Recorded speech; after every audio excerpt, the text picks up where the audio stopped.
মিলিয়ে আশা আপনি লিখেছেন, মাগরিবের আজানের সময় খাওয়া যায় না, এই সময় মৃত ব্যক্তিদের খাবার দেয়া হয়, খাবার খেলে মৃত আত্মীয়দের খাবার দেওয়া হয় না, এ ধারণা কি সত্য?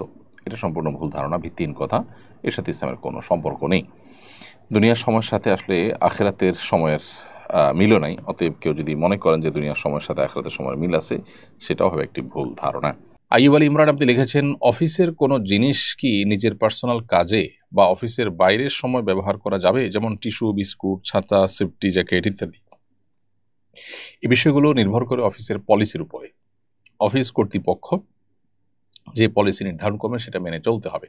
যেমন তারা যদি বলেন বা তাদের পলিসিতে যদি উল্লেখ করা থাকে যে অফিসের ছাতা, জ্যাকেট এগুলো অফিস টাইমে শুধু ব্যবহার করতে হবে, পার্সোনাল টাইমে বা পার্সোনাল কাজে এগুলো ব্যবহার করা যাবে না, তাহলে সেটাই মেনে চলতে হবে। আর যদি অফিস এগুলোর উপরে অনুমোদন করে, অনেক সময় দেখা যায় যে এগুলো কাউকে দিয়ে দেওয়া হয় আর এগুলো ব্যাক নেওয়া হবে না এবং ফেরত নেওয়া হয় না, এবং অনেক সময় দেখা যায় যে বছরে একটা করে পায়। এরকম যদি হয় তাহলে সেক্ষেত্রে বিষয়টা সম্পূর্ণ তার উপর নির্ভর করে।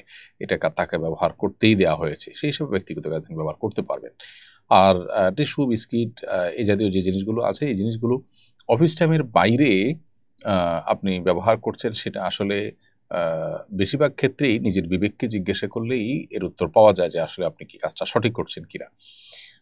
আপনি অফিসের যে বিস্কিট বা টিস্যু সেটা নিয়ে গেলেন, অফিস টাইমের বাইরে আপনি বাসায় ব্যবহার করলেন, অন্য কোথাও ব্যবহার করলেন, সেটা যে খেয়ানত সেটা বোঝার জন্য কর্তৃপক্ষের পলিসির দিকে তাকাবার প্রয়োজন নেই।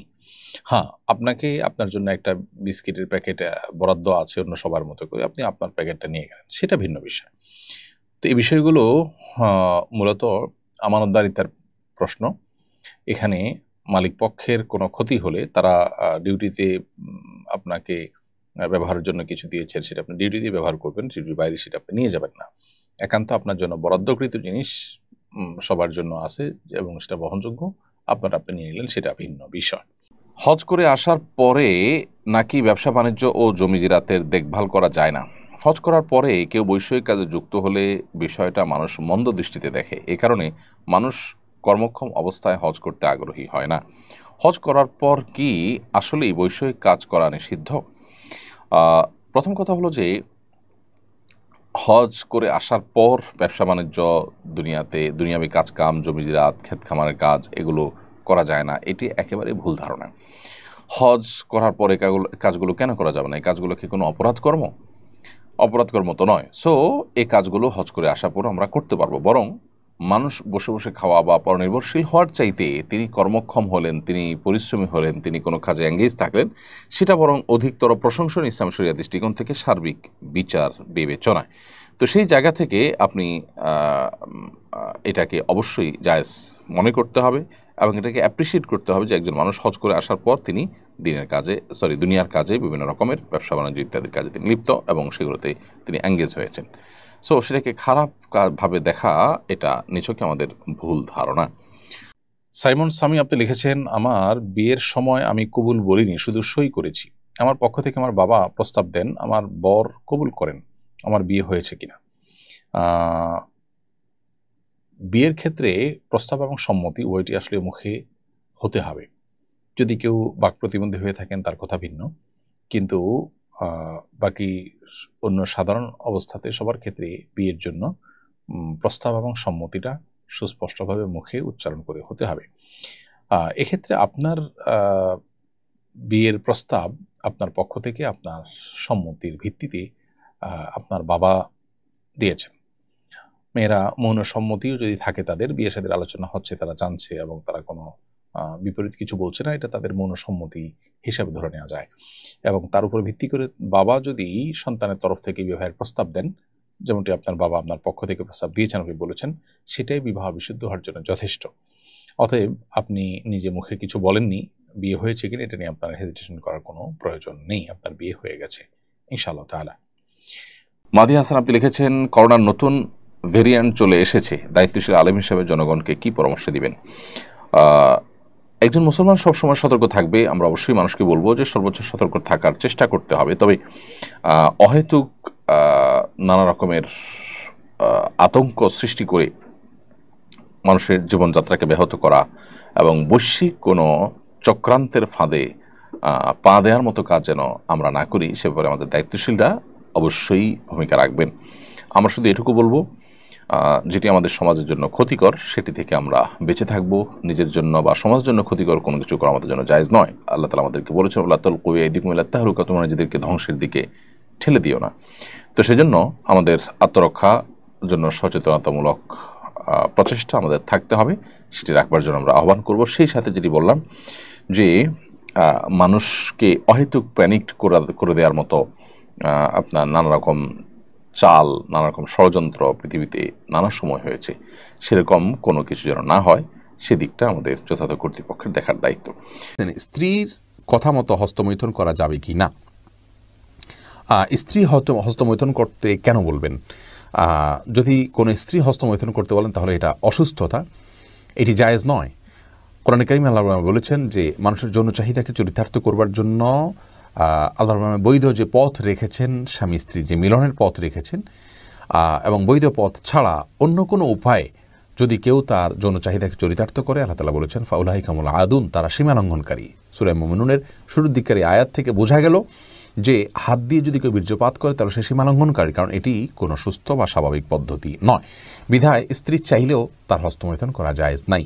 হ্যাঁ, যদি কেউ এমন কোনো জায়গায়, এমন কোনো কঠিন সিচুয়েশনের মধ্যে পড়ে গেছেন, যে এমন পরিবেশে আছেন যে এখানে তিনি তার যৌন চাহিদা যদি তিনি কোনোভাবে অবদমন না করেন তাহলে জিনায় লিপ্ত হয়ে যাবেন, তাহলে সেক্ষেত্রে কোনো কোনো ফকিগণ ওই ব্যক্তির জন্য ওই সময়ে হস্তমৈথুনকে জায়েজ বলেছেন। আর স্ত্রীর হাত ব্যবহার করে হস্তমৈথুনকে অনেক উলামা ইকরাম জায়েজ বলেছেন, যদি মাসিকের কারণে বা অন্য কারণে স্ত্রীর সহবাস না করতে পারে এবং না করতে পারার কারণে গুনাহে লিপ্ত হয়ে যাওয়ার আশঙ্কা থাকে সেই ক্ষেত্রে। বাকি স্ত্রীর নির্দেশে স্বামী নিজে হস্তমৈথুন করা কোনো অবস্থাতে জায়েজ নয়। কিছুদিন আগে বাংলাদেশ ব্যাংকের কর্মীদের উপর ড্রেস কোড আরোপ করা হয়েছিল। এক শ্রেণীর মানুষ একে নারীর পোশাকের স্বাধীনতা হস্তক্ষেপ হিসেবে আখ্যায়িত করে ব্যাপকভাবে সমালোচনা করে। পরে কর্তৃপক্ষ আদেশটি প্রত্যাহার করে নেয়। প্রতিষ্ঠান কর্তৃপক্ষ কর্তৃক ড্রেস কোড আরোপ করা কি কোনো অন্যায়? সার্বিকভাবে পোশাক সম্পর্কে ইসলামের নীতিমালাই বা কি? প্রথম কথা হলো যে পশ্চিমা দুনিয়াতেও, ইউরোপ আমেরিকাতেও অনেক অফিসে তাদের নিজস্ব ড্রেস কোড আছে, এটা খুবই স্বাভাবিক বিষয়।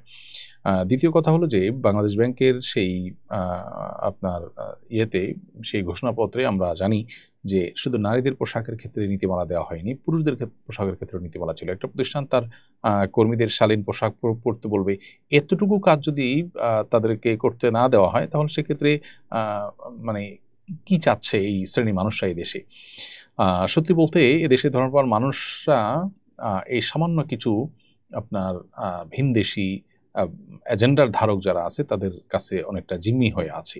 এই বিষয়গুলো আমাদের দেশে প্রায় সময় ঘটে থাকে। বিশেষ করে ফ্যাসিস্ট আমলে এই বিষয়গুলো খুব নিত্য নৈমিত্তিক বিষয় ছিল। দুর্ভাগ্যজনক তারা এখনও সেই একই কাজ করে চলেছে।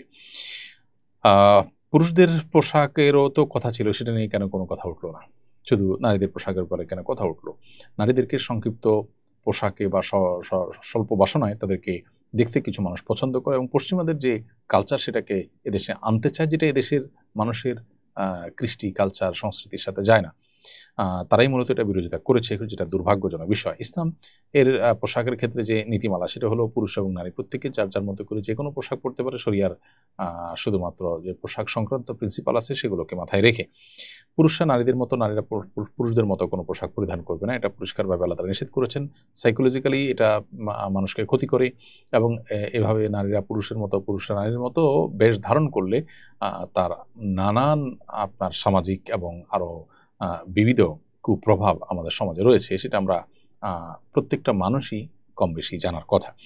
তো শরিয়া সেটাকে নিষেধ করে, সেটা একজন মুসলিম করতে পারেন না। পোশাকের ক্ষেত্রে ইসলামের সেই ড্রেস কোডটা আমাদেরকে মেনটেন করতে হবে। এর বাইরে পুরুষরা অতিরিক্ত পাতলা পোশাক পুরুষ নারী কেউই পরবেন না, যেটা আসলে পোশাকের উদ্দেশ্যকে ব্যাহত করে, শরীরের অঙ্গ প্রত্যঙ্গকে ফুটিয়ে তোলে, সেরকম কোনো পোশাক পরবেন না। এবং সতর এবং অবশ্য আপনার আপনার আবরণীয় যে অংশ আছে শরীরের, না পুরুষদের জন্য যেমন নাভি থেকে হাঁটু, মহিলাদের জন্য পরপুরুষদের সামনে পুরো শরীর, এগুলোকে আবৃত রাখার মতো পোশাক পরিধান করতে হবে। সেটা কি ধরনের পোশাক হবে, সেটার নাম কি হবে, সেটার আপনার ডিজাইন কি হবে, এবার শরীয়ত আমাদেরকে কোনো বাধ্যবাধকতা দেয়নি। আমি সাধারণত মিথ্যা বলি না, কিন্তু গার্মেন্টসের চাকরি নেওয়ার জন্য অভিজ্ঞতা বাড়িয়ে বলি, যাতে চাকরি হয়, বেতন বেশি ধরে। এখন তো চিন্তায় শেষ হয়ে যাচ্ছে উপার্জন হারাম হচ্ছে কি না ভেবে এ বিষয়ে জানিয়ে বাধিত করবেন। প্রিয় ভাই, মিথ্যা সর্বাবস্থায় জঘন্য অপরাধ, এবং মিথ্যাবাদী মিথ্যা বলতে বলতে আল্লাহ তাআলার কাছে কাযযাব বা মিথ্যাবাদী হিসেবে যেই তালিকা আছে সেই তালিকায় তার নাম চলে যায়। খুবই জঘন্য একটি বিষয়। আর মিথ্যাবাদীদের উপর আল্লাহ তাআলা লানত পতিত হয়। একজন ইমানদার জেনে শুনে ঠান্ডা মাথায় মিথ্যা বলতে পারে না কোনো অবস্থাতেই।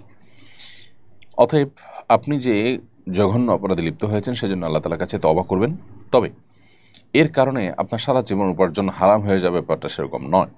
আপনি উপার্জন এখন যেটা করছেন সেটা আপনার শ্রমের বিনিময়ে পারিশ্রমিক নিচ্ছেন। অতএব শ্রম যতটুকু দিবেন সে ততটুকুর বিনিময়ে পারিশ্রমিক গ্রহণ করা আপনার জন্য হালাল হবে।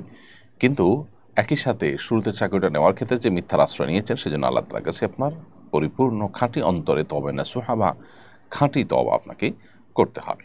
জুলাই ঘোষণাপত্র দেয়া হলো, এ বিষয়ে আপনার প্রত্যাশা কি ছিল, সেটা কি পূরণ হয়েছে? আমার প্রত্যাশা কি ছিল সেটা তো বড় কথা না। আমার ধারণা এদেশের গণমানুষের প্রত্যাশা জুলাই ঘোষণার মধ্যে প্রকাশ পায়নি। আ জুলাই ঘোষণার মধ্যে সবচেয়ে বড় ত্রুটির দিক হলো যে এদেশের সংখ্যাগরিষ্ঠ মুসলমান ২৪ আ ইসলাম আ এর যে ইসলামের যে গুরুত্বপূর্ণ প্রভাবক শক্তি হিসাবে কাজ করার বিষয়টি, এগুলোর কোনোটাই কিন্তু এই ঘোষণাপত্রে উঠে আসেনি। এর বাইরে বিডিআর হত্যাকাণ্ড, তারপরে শাপলা হত্যাকাণ্ড, এরকম আরও অনেক ঘটনা আছে যে ঘটনাগুলো জুলাই আ উম উম ঘোষণাপত্রে উল্লেখ থাকা প্রয়োজন ছিল এবং খুবই প্রাসঙ্গিক ছিল, কিন্তু সেগুলো উল্লেখ হয়নি।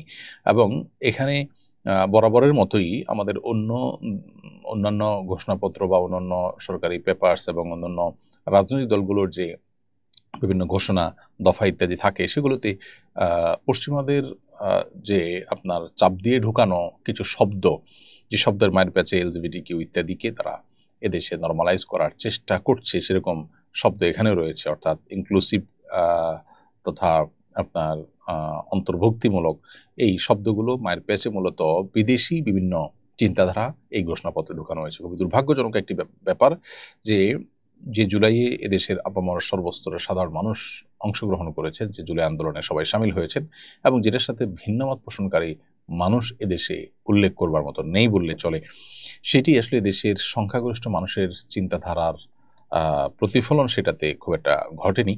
বরং এটি সুস্পষ্ট বিভিন্ন এনজিও, বিভিন্ন বিদেশি শক্তিগুলোর বিভিন্ন পুশ করে দেওয়া জিনিসগুলো এখানে প্রকাশ পেয়েছে।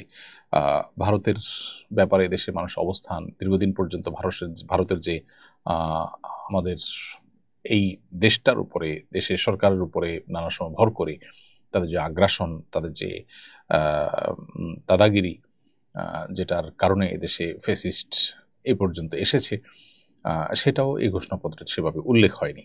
তো সব মিলিয়ে এই ঘোষণাপত্র একেবারেই আপনার চাপিয়ে দেওয়া বিভিন্ন এজেন্ডাবাজদের তৈরি করা ঘোষণাপত্র মনে হয়েছে। আল্লাহ তাআলা মাফ করুন। এই ঘোষণাপত্র যথাযোগ্য না হওয়ার কারণে এবং এটাতে গণমানুষের আকাঙ্ক্ষা প্রতিফলিত না হওয়ার কারণে আমার মনে হয় যে আরেকটি বড় ধরনের ধাক্কা খেল এই ইন্টারিম গভর্নমেন্ট।